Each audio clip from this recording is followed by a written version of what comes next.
Rise from the ashes. Engineer mental resilience for epic comebacks. You've been knocked down before. Not once, not twice, again and again. And each time, something inside you cracked a little more. This audiobook is not about motivation. It's about reconstruction, about taking a broken mindset and engineering it into something unbreakable.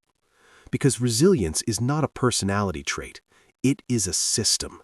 And once you understand the system, setbacks stop destroying you and start building you. This is how you rise from the ashes, not by hoping, by design. Chapter 1. Stop asking why me and start asking what now. Failure doesn't destroy most people. The story they tell themselves about failure does. You've been hurt before. You've been rejected, ignored, embarrassed, set back, or flat out defeated. That part is not unique. That part is human. What separates resilient people from broken ones is not what happened. It's what they asked themselves next. Weak minds ask, why me? Strong minds ask, what now? That's the dividing line. The moment you ask, why me, you step into emotional quicksand. You replay the past, you search for blame, you hunt for meaning that does nothing to move you forward. And here's the truth you need to hear clearly. The past explains nothing about the next move. Say it again. The past explains nothing about the next move. Pain becomes permanent when you turn setbacks into identity. When you stop seeing failure as an event and start seeing it as who you are. I'm unlucky. I'm not built for this. People always do this to me. That's not reflection. That's self-sabotage dressed up as honesty. You have a choice. You always have a choice. You can ask questions that weaken you or questions that build leverage. Why me produces emotion. What now produces strategy. And resilience is not emotional. Resilience is mechanical. Look at people who failed publicly, repeatedly, brutally. Michael Jordan was cut from his high school varsity team. He didn't ask, why don't they believe in me? He asked, what skill am I missing? That's the key. Business founders who lost everything didn't sit in shame asking why life was unfair. They asked, what system failed? What assumption was wrong? What must change next time? They didn't argue with reality, they used it. The past explains nothing about the next move. When you replay what happened, you stay stuck in reaction. When you ask what now, you move into command. Here's the discipline you must build. Every time something goes wrong, you pause, not to feel, not to vent, not to explain. You pause to decide. What is still in my control? What is the next actionable step? What behavior would make this situation better, not louder? That's resilience training. You don't need their permission to move forward. You don't need closure. You don't need an apology. You need direction. Most people never recover from failure because they romanticize it. They analyze it emotionally instead of operationally. They want the pain to mean something instead of teach something. It's not about feelings, it's about function. You have a choice. You can let a setback define your confidence, or you can let it define your process, and only one of those leads to growth. Here's a rule resilient people live by. No matter what happens, I move within 24 hours. Not a big move, not a perfect move, a real move. Send the email, rewrite the plan, train the weakness, make the call, fix one variable. Motion prevents mental decay. The longer you sit asking why, the more power the event steals from you. The faster you act on what now, the faster you reclaim authority. That's the key. Let's get uncomfortable for a moment. Some people secretly love asking why me because it removes responsibility. It lets them feel deep without acting hard. It gives them a story instead of a solution. But resilience doesn't care about your story. Resilience only responds to behavior. You don't rise by understanding your pain. You rise by outgrowing it. Say it again. The past explains nothing about the next move. Your job is not to justify what happened. Your job is to outperform it. Here's a practical reset you can use starting today. When something fails, write down 3 things only. What happened? No adjectives, no emotion. What was under my control? What action I take next? That's it. No blaming people, no psychoanalyzing childhoods, no spiraling into meaning. Just facts, control, action. That system alone will separate you from 90% of people, because most people want comfort. Resilient people want command. You don't need to feel ready. You don't need to feel confident. You don't need to feel motivated. You need to move. And every time you move instead of mope, your mind learns something powerful. I am not helpless. I am not stuck. I respond. That's how identity changes. Not through affirmations, through evidence. Each what now action becomes proof that you can adapt, and adaptation is the foundation of resilience. You have a choice. You always have a choice. Ask questions that weaken you or questions that build leverage. The past explains nothing about the next move. Only the next move explains who you are becoming. You've stopped asking why me. Good. Now you're ready for the next level. Because once you stop narrating pain, you must learn to govern your mind. You mastered the first shift. Now let's talk about control. Chapter 2. Your mind is not fragile, it's undisciplined. Most people think their mind is fragile. They say, I'm sensitive, I overthink, I get overwhelmed. That's not fragility, that's lack of governance. Your mind didn't break because life was hard. It broke because anything was allowed to speak. Every fear, every doubt, every memory, every imagined disaster. No rules, no filter, no command structure. And when everything has a voice, nothing has authority. That's the key. A disciplined mind bends, an undisciplined mind collapses. Say it again. A disciplined mind bends, an undisciplined mind collapses. Life applies pressure to everyone. Pressure is neutral. What matters is the structure underneath. Strong buildings don't panic in storms, they flex. Weak buildings don't bend, they shatter. Your mind works the same way. Most people let their thoughts run their life like an open microphone. Whatever shows up gets attention. Whatever feels loud gets believed. But volume is not truth. Emotion is not instruction. You have a choice.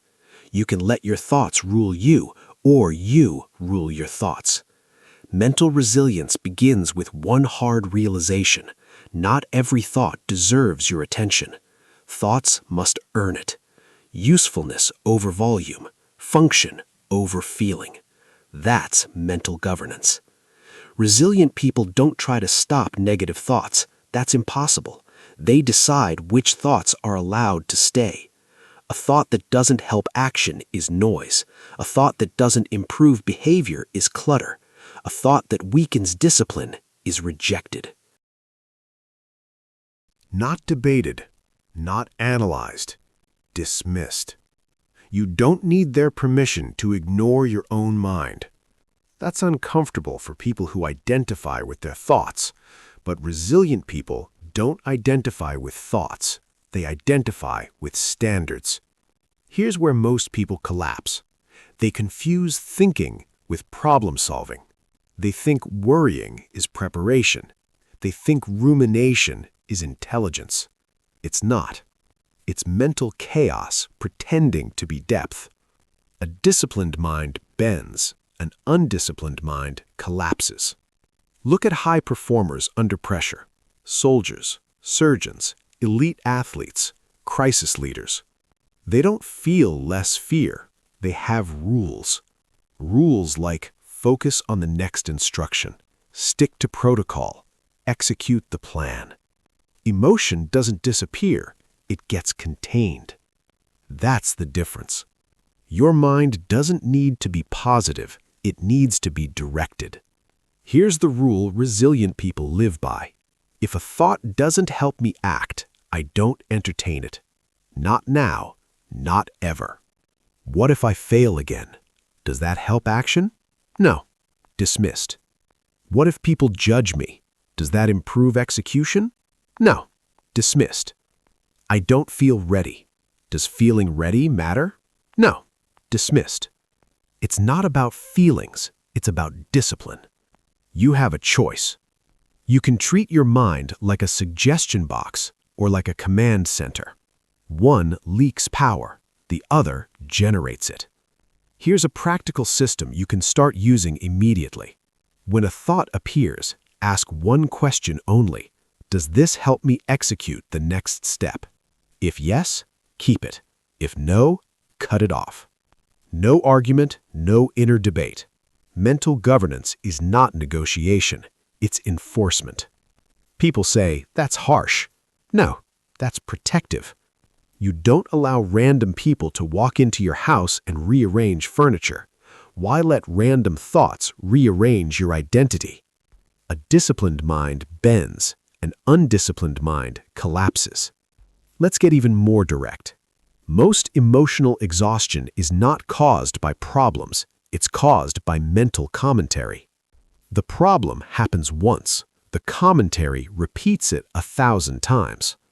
That's where people break.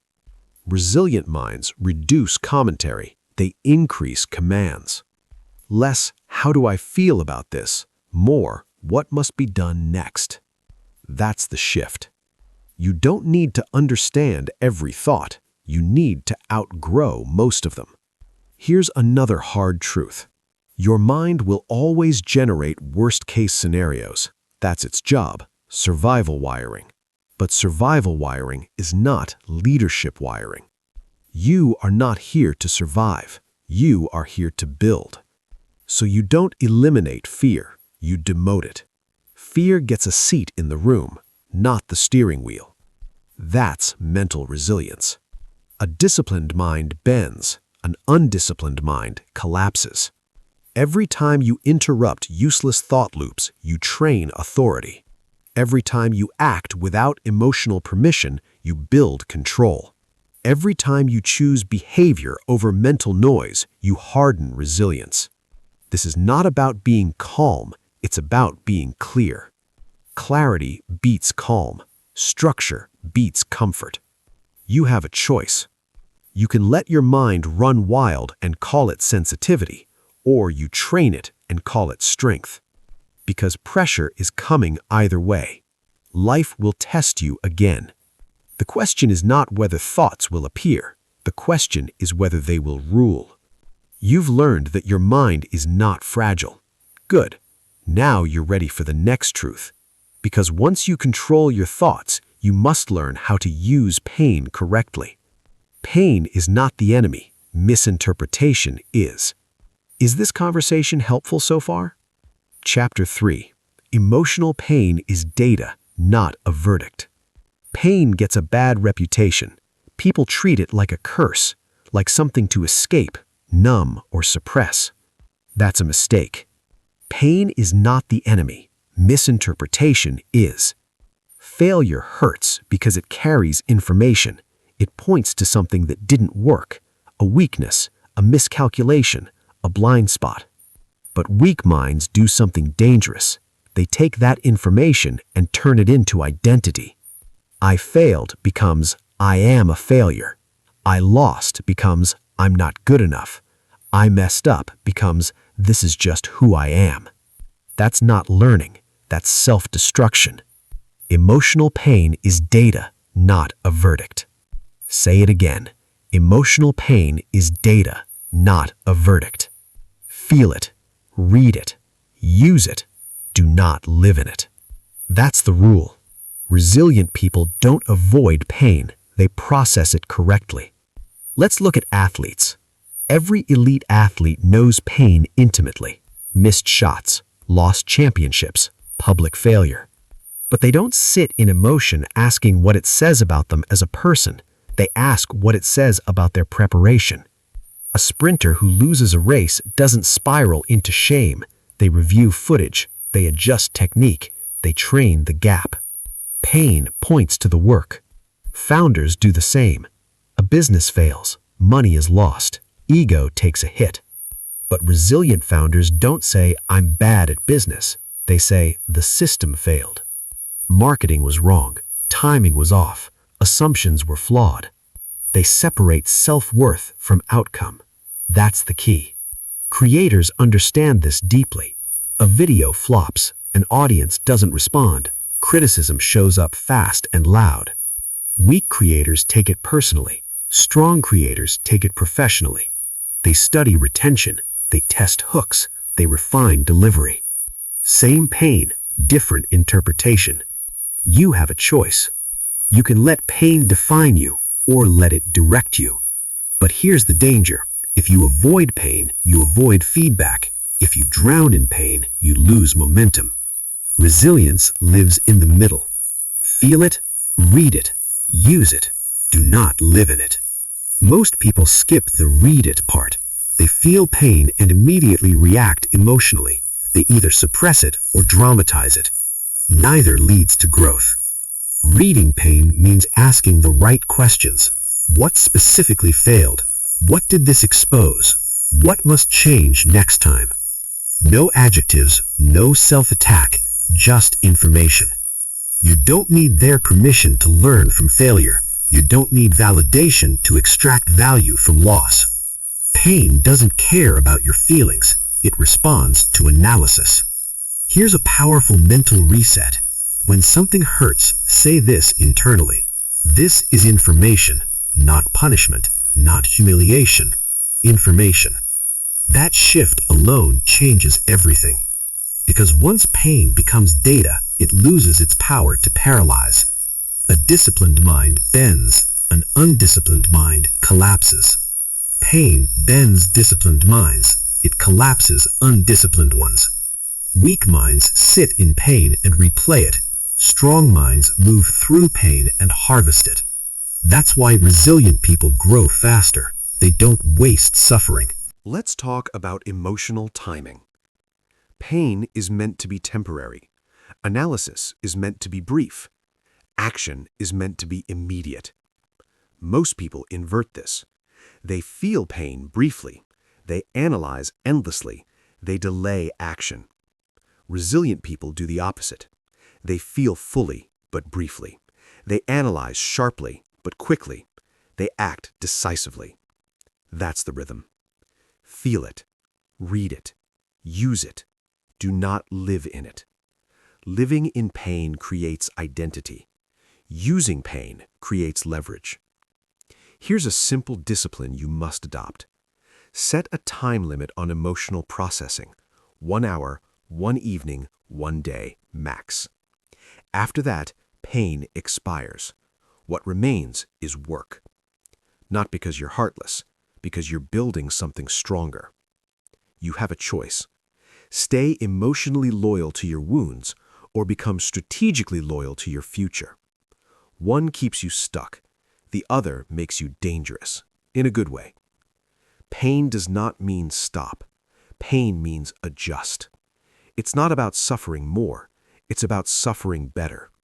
And once you master that, something powerful happens. Pain no longer scares you. Failure no longer defines you. Setbacks no longer slow you down. They sharpen you. You've learned how to interpret pain correctly. Good. Now it's time for the next discipline, because information without action is useless. And strength doesn't come from understanding, it comes from movement. You've decoded the signal. Now let's execute without waiting. Chapter 4. Stop waiting to feel strong before acting. Most people are waiting to feel ready, waiting to feel confident, waiting to feel strong.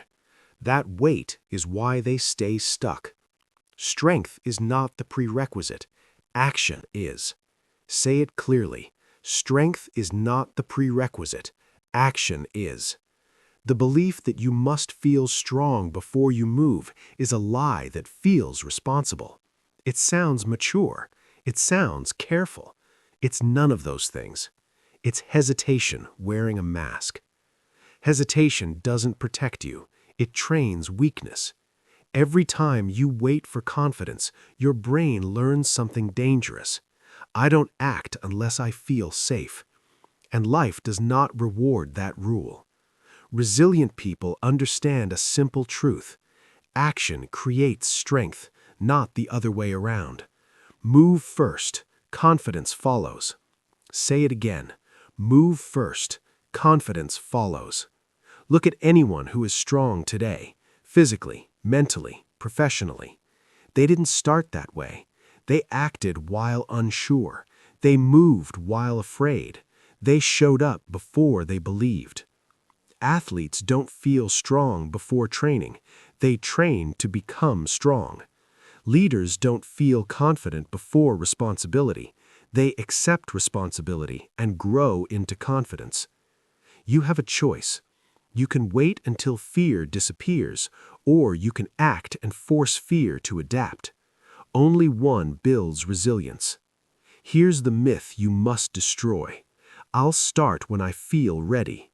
Readiness is not a feeling, it's a decision, and feelings are unreliable. If confidence came first, no one would ever build anything. No one would speak up. No one would start over. No one would recover from failure. Confidence is the receipt, not the purchase. Move first. Confidence follows. Most people don't fail because they lack ability. They fail because they negotiate with discomfort. They say, tomorrow, when I'm less anxious, when it feels right. But hesitation is not neutral. It teaches your nervous system avoidance. Avoidance hardens into identity.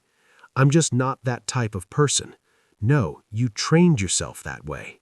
That's the key. Strength is built by exposure, not preparation. Every time you act despite discomfort, your brain recalibrates. It learns, I survived. I can handle this. I don't need permission from my emotions. That's resilience. You don't need their permission to act. You don't need your own permission either. Feelings are not leaders. They are weather. You don't ask the weather if you should build a house. You build anyway. Here's a rule resilient people live by. If an action is aligned with my values, I take it, regardless of how I feel. Feelings adjust later. Move first. Confidence follows. Let's get specific. If you wait to feel strong before making the call, you won't make the call. If you wait to feel confident before starting again, you won't start. If you wait to feel fearless before trying, you will never try. Fear does not vanish. It gets outworked. The moment you move, something shifts, not magically, neurologically. Action sends proof to the brain. Proof overrides doubt. Thinking creates stories. Action creates evidence. Evidence is what builds strength. This is why resilient people bias toward movement. Small movement, imperfect movement, awkward movement, but movement. Because stagnation amplifies fear, motion reduces it. You have a choice. Let fear be the gatekeeper, or let discipline be the driver. One shrinks your world, the other expands it. Here's a practical command you can use today. When you feel hesitation, ask one question only. What is the smallest action that moves this forward? Not the perfect action, not the big action, the smallest. Send the message. Write the first paragraph. Show up for 5 minutes. Take one step. That's how strength is built, incrementally, not dramatically. Move first. Confidence follows. Let's address the lie hiding underneath hesitation. People say they're waiting to feel strong. What they're really waiting for is guarantees. No embarrassment, no rejection, no discomfort. Those guarantees do not exist. Resilient people act without guarantees. They trust their ability to respond. That trust is built by acting before certainty. A disciplined mind bends. An undisciplined mind collapses. Discipline moves. Indiscipline waits. Strength doesn't come from avoiding weakness. It comes from working through it. Every time you move while uncertain, you expand your tolerance. Every time you act without confidence, you earn it retroactively. This is how comebacks are built, quietly, repeatedly, relentlessly. You don't wake up strong, you behave your way there. Move first, confidence follows. You've stopped asking why. You've governed your mind. You've learned to read pain. Now you've learned to act before feeling ready. Good. But action alone is not enough. Because if your identity is tied to mood, you will still collapse under pressure. So now we go deeper. You've learned how to move. Next, you must learn who you are when emotions fluctuate. You're ready for the next discipline. Chapter 6. Isolation is the furnace where resilience is forged. Growth often happens away from applause, advice, and validation. Explain why solitude strengthens internal authority and decision-making clarity.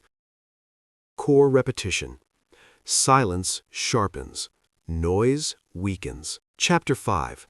Build identity on behavior, not mood. Most people live at the mercy of their mood. If they feel good, they act. If they feel bad, they stop. That is not self-awareness. That is instability. Moods are unreliable. They rise and fall without warning. They change with sleep, stress, hunger, and environment. But behavior can be trained. Resilient people understand this early. Mood is weather. Behavior is structure. And structure always outlasts weather. Say it clearly. I am what I repeatedly do, not what I repeatedly feel. Say it again. I am what I repeatedly do, not what I repeatedly feel. Weak identities are emotional. Strong identities are behavioral.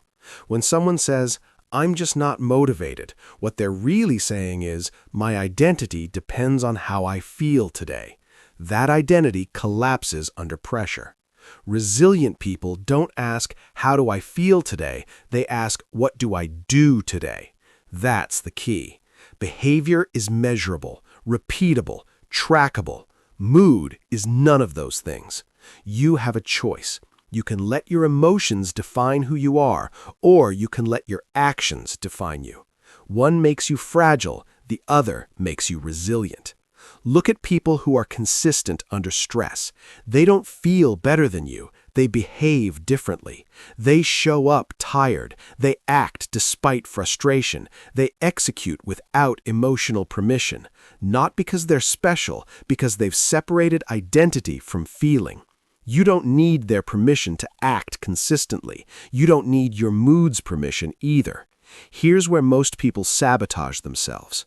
They wait to feel like the type of person who does something, confident, disciplined, focused. But identity is not discovered, it's constructed, and it's constructed through repetition. I am what I repeatedly do, not what I repeatedly feel. Resilient people don't say, I'm confident. They say, I do confident behaviors. They don't say, I'm disciplined. They say, I follow rules regardless of mood. They don't say, I'm strong. They say, I don't skip my standards. That's how identity hardens. Every action is a vote, not for how you feel, but for who you are becoming. Most people cast emotional votes. Resilient people cast behavioral ones. Here's a hard truth. If your identity changes daily, your results will never stabilize. Mood-based living creates inconsistency. Inconsistency creates self-doubt. Self-doubt feeds emotional dependence. That cycle breaks only when behavior becomes non-negotiable. A disciplined mind bends. An undisciplined mind collapses.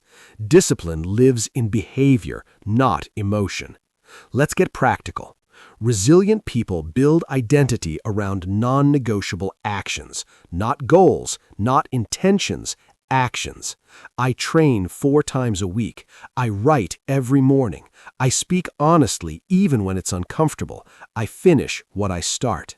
Those actions don't care how you feel. They define who you are. Mood becomes irrelevant. Here's the rule. If an action defines your identity, you do it even on bad days, especially on bad days, because bad days are the test. Anyone can act when motivated. Only resilient people act when unmotivated. That's the difference. You have a choice. Be emotionally expressive and inconsistent, or behaviorally consistent and emotionally free. One keeps you reactive, the other gives you control. Most people think this is suppressing emotion. It's not. It's prioritizing structure. You're not ignoring how you feel. You're refusing to let feelings decide who you are. That's maturity. I am what I repeatedly do, not what I repeatedly feel.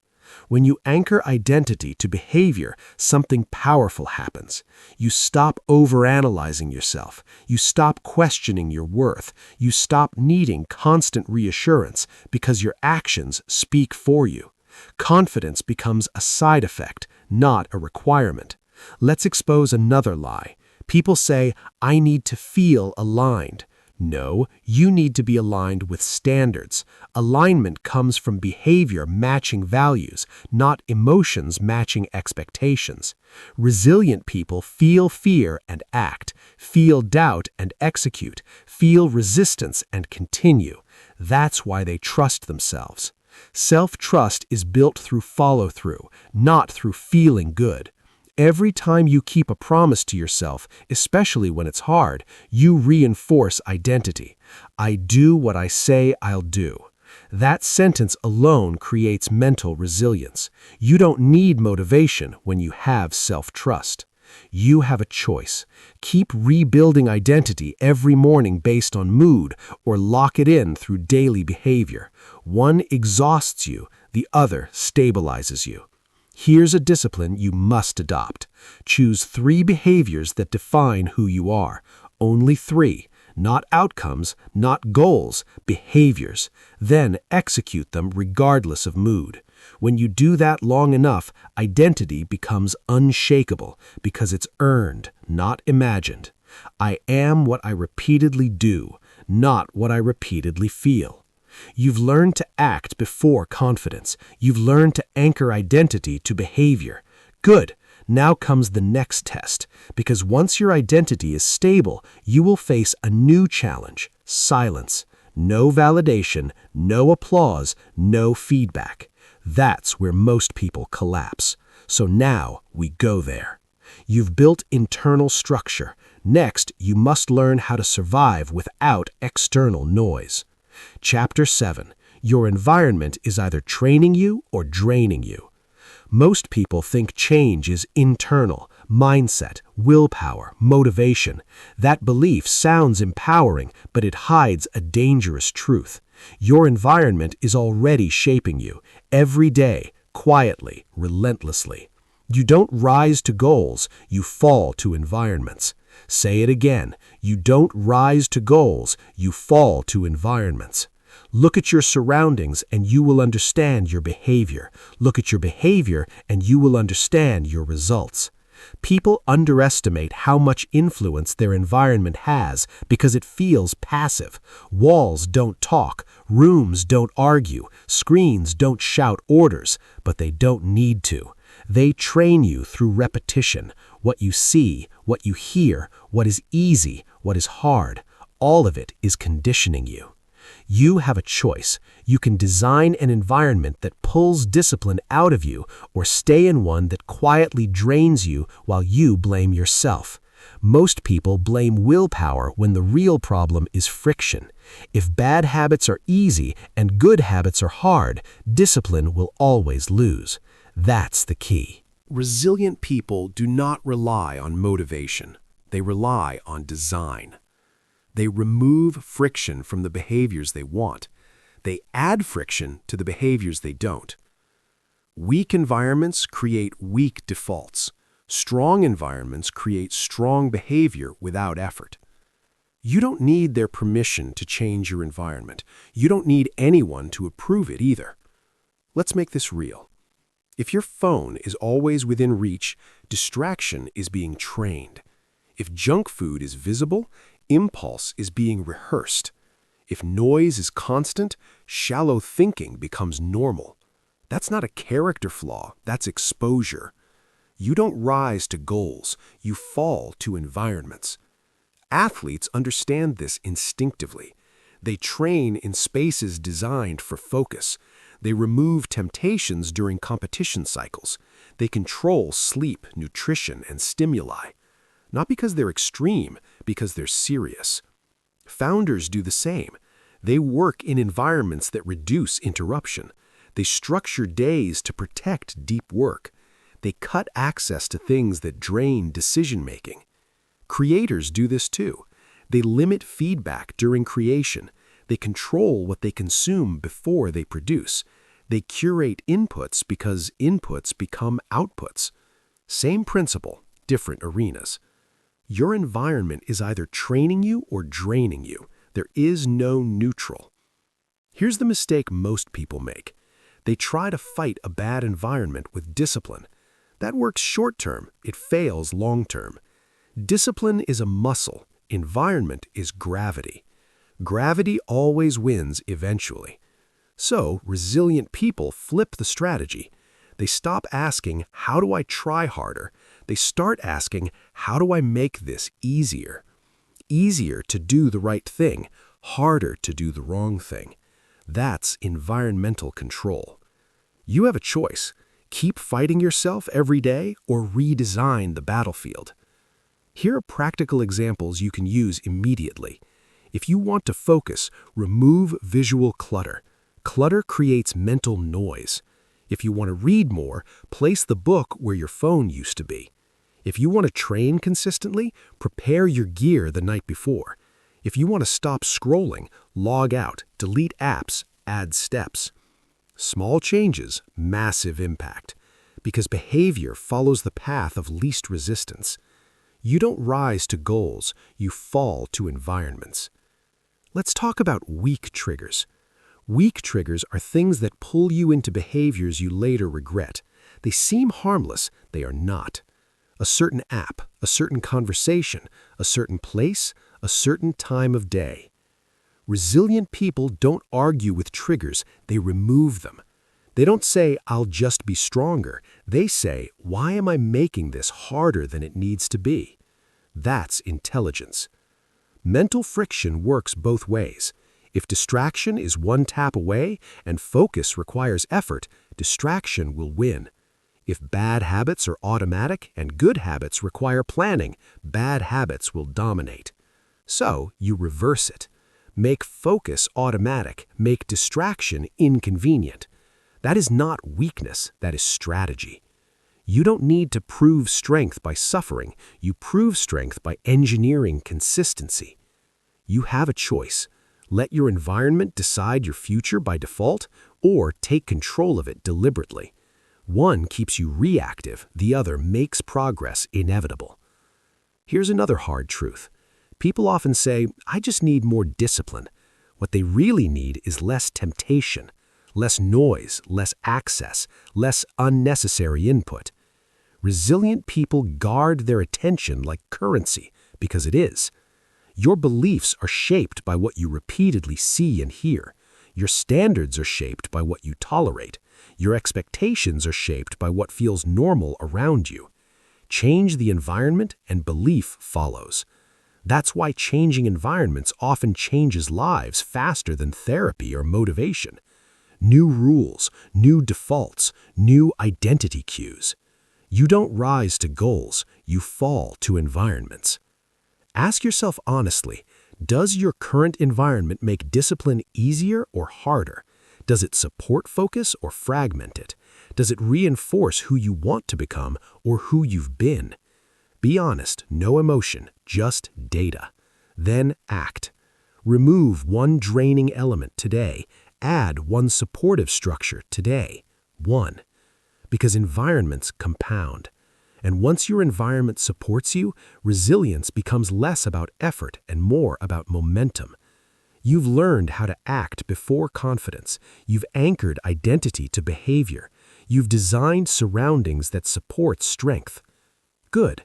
Now comes another test. Because even with the right environment, you will still fail sometimes. And when that happens, most people break their standards. You won't. Because next, we talk about the rule that separates resilient people from everyone else. You're ready. Chapter 8. Learn to fail without negotiating your standards. Failure is allowed. Compromise is not. Most people don't break when they fail, they break when they lower their standards afterwards. One bad result turns into relaxed rules. One setback turns into excuses. One loss turns into identity drift. That is where collapse begins. Resilient people understand a critical distinction. Results are external, standards are internal. One can change without touching the other.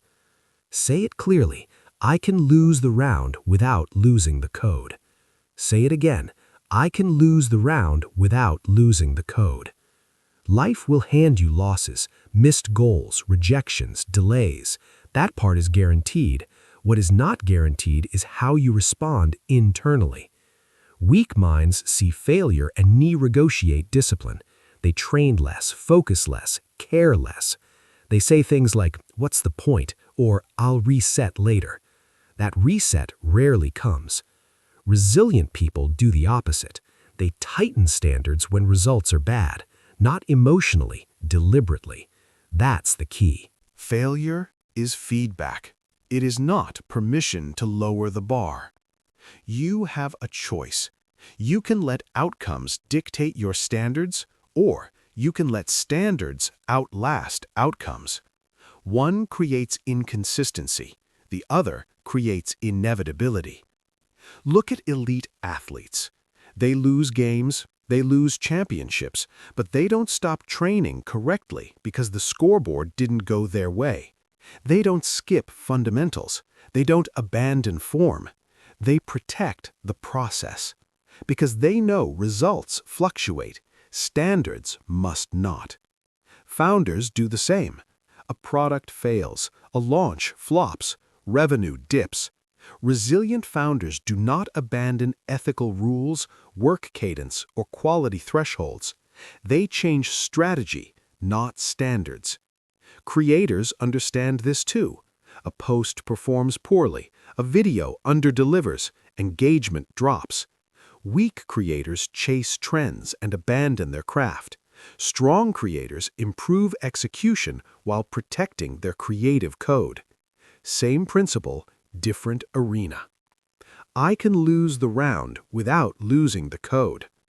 Most people tie their standards to success. When success disappears, so do the standards. That is why progress collapses under pressure. Resilient people tie standards to identity. This is how I train. This is how I work. This is how I show up, regardless of outcome. You don't need their permission to keep your standards high. You don't need validation to maintain discipline. Standards are not a reward for winning. They are the reason winning eventually happens. Let's get uncomfortable. Some people secretly use failure as an excuse to relax, to skip, to numb, to drift. They say they are being kind to themselves. They are actually avoiding responsibility. Self-respect is not comfort. It is consistency. A disciplined mind bends. An undisciplined mind collapses. Failure bends disciplined minds. It collapses undisciplined ones. Here is the difference in behavior. Weak response to failure says, "I failed, so I'll ease up." Strong response says, "I failed, so I'll protect the fundamentals." Fundamentals are sacred. Sleep, training, focus, preparation, integrity. These do not change because the score did. I can lose the round without losing the code. Here is a simple rule resilient people live by. When results are bad, standards become non-negotiable. No emotional renegotiation, no temporary exceptions, no silent compromises. Because small compromises create long collapses. You have a choice. Lower the bar to feel better temporarily, or hold the bar and feel stronger long-term. One feels good now, the other builds power. Let's make this practical. After a failure, do not change your routine for 72 hours. Keep it identical. Same wake time, same work block, same training, same rules. Why? Because routine stabilizes identity when emotion is unstable. Most people abandon structure right when they need it most. Resilient people do the opposite. They protect the code. I can lose the round without losing the code. This mindset removes fear of failure, because failure no longer threatens who you are. You can lose money without losing discipline, lose reputation without losing integrity, lose momentum without losing standards. That is freedom, and that freedom creates bold action. People who fear failure are really afraid of identity collapse. Resilient people remove that risk by anchoring identity to standards, not outcomes. You have a choice. Let failure rewrite your rules, or let your rules outlast failure. One leads to erosion, the other leads to comeback. Standards are the spine of resilience. Without them, you fold under pressure. You've learned to control your mind. You've learned to act before confidence. You've designed your environment. You've protected your standards. Now comes the final layer. Because even with standards, many people still quit when motivation dies. They say, "I just don't feel it anymore." That's the last illusion to destroy. You're ready for it. Chapter 9. Repetition builds power when motivation dies. Motivation is loud at the beginning. It creates excitement. It tells you this time will be different. Then it disappears. That is not a failure. That is reality. Motivation fades fast. Systems survive forever. Most people build their lives on motivation. That is why their effort comes in waves, strong starts, weak finishes, long pauses in between. Resilient people build on structure. Say it clearly. I don't rely on motivation. I rely on structure. Say it again. I don't rely on motivation. I rely on structure. Motivation is an emotion. Structure is a decision. One fluctuates, the other endures. When motivation dies, most people stop. When motivation dies, resilient people repeat. That's the key. Repetition is not glamorous. It is boring, predictable, unimpressive in the short term. But repetition does something motivation never can. It rewires trust. Not trust in the world, trust in yourself. Every time you repeat an action regardless of mood, your brain records evidence. Evidence that you show up. Evidence that you follow through. Evidence that you can be counted on. That is self-trust. Self-trust is the real fuel. Motivation is just the spark. You have a choice. You can chase motivation every time it fades, or you can build a structure that works without it. One keeps you dependent, the other makes you autonomous. Look at people who are consistent over years. They are not motivated all the time. They are not inspired every morning. They do not feel driven every week. They repeat anyway. They show up on schedule. They follow routines. They execute the plan. Because the plan does not care how they feel. I don't rely on motivation. I rely on structure. Weak minds treat repetition as punishment. Strong minds treat it as power. Repetition removes decision fatigue. It removes emotional negotiation. It turns effort into default. When something becomes default, resistance disappears. That is why resilient people simplify their days. Same wake time, same work blocks, same training, same rules. Not because they lack creativity, because they value consistency. Creativity flourishes inside structure. Most people quit because they expect every day to feel meaningful. That expectation kills momentum. Resilient people expect most days to feel ordinary. Ordinary days repeated create extraordinary outcomes. That's the truth. Repetition also kills emotional dependency. When you rely on motivation, you rely on feeling good. When you rely on feeling good, your effort becomes conditional. Conditional effort collapses under stress. Structure removes conditions. You do the work because it is scheduled, not because it is exciting. You have a choice. Let emotions decide whether you act, or let structure decide for you.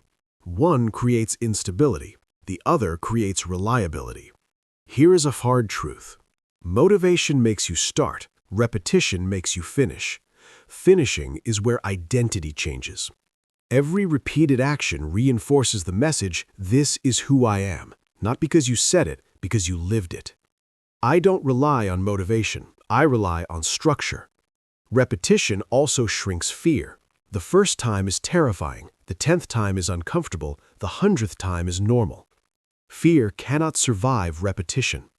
That is why exposure works, that is why training works, that is why practice works. Resilient people do not wait for fear to leave, they repeat until fear gets bored. That's discipline. Here is a simple system you can use. Choose one behavior that matters, schedule it, repeat it daily for 30 days. No upgrades, no variations, no emotional commentary, just repetition. After 30 days, motivation becomes irrelevant, momentum takes over. That is power. You don't need their permission to repeat. You don't need applause to continue. You don't need excitement to execute. You need structure. Most people overestimate how motivated they need to be and underestimate how little structure it takes to change everything. Small actions, tight loops, daily repetition. That is how resilience becomes automatic. I don't rely on motivation. I rely on structure. When motivation dies, structure carries you. When structure carries you long enough, confidence becomes inevitable because you trust yourself. And once you trust yourself, setbacks lose their grip. You no longer ask, "Do I feel like it?" You ask, "What's scheduled?" That question changes everything. You've learned to hold standards through failure. You've learned to build systems that survive emotion. You've learned to repeat when motivation disappears. Now there is only one step left. Because repetition without direction still needs purpose, and resilience without intention must be aimed. You're ready for the final chapter. Chapter 10. Make your comeback inevitable. Comebacks are not fireworks. They are not sudden miracles. They are not dramatic moments that change everything overnight. Comebacks are quiet. They are consistent. They are the result of daily decisions that stack up over time. If you want a comeback, you must stop hoping for luck. You must remove chance from the equation. That means building a system so reliable, so disciplined that success becomes inevitable. Say it clearly. If the system is right, the outcome cannot escape. Say it again. If the system is right, the outcome cannot escape. Most people wait for external conditions to change. They wait for the perfect opportunity. They wait for motivation. They wait for permission. That waiting is the enemy. Resilient people build systems. Systems that don't depend on feelings. Systems that work regardless of circumstance. Systems that produce results because they are consistent, predictable, measurable. Look at the biggest comebacks in history. They rarely came from luck. They came from relentless repetition, from uncompromising standards, from environments designed for growth. That is the blueprint. You have a choice. You can depend on luck and hope, or you can depend on your system and discipline. One leaves everything to chance, the other commands your future. A strong system contains clear goals broken into daily actions, non-negotiable standards that hold you accountable, an environment that supports focus and reduces distraction, a commitment to repetition even when motivation fades, a mindset that separates failure from identity. You have already built most of this. You've stopped asking why me. You've learned mental governance. You've read pain as data. You've acted before confidence. You've anchored identity to behavior. You've designed your environment. You've protected your standards. You've repeated relentlessly. Now it's time to put it all together. The comeback is not a single event. It is a system working perfectly. It's the daily showing up, the small wins stacking quietly, the refusal to quit when others do. If the system is right, the outcome cannot escape. Let this be your final truth. Comebacks are engineered, not prayed for. They are earned, not wished for. You don't need permission to start the system today. You don't need to feel ready. You simply need to choose. Choose to build your system. Choose to trust your process. Choose to be consistent no matter what. This choice is your power. Your comeback is inevitable. Now get moving. Because time won't wait, and neither should you. You don't need a new personality. You don't need more confidence. You don't need permission. You need a system that holds when emotions collapse, a structure that stands when motivation disappears. Everything you've been through was not meant to end you. It was meant to expose what needs rebuilding. So here's the challenge. Stop treating resilience like inspiration. Start treating it like architecture. Build daily, move deliberately, and the next time life tries to break you, it won't recognize the person standing in front of it. Now begin.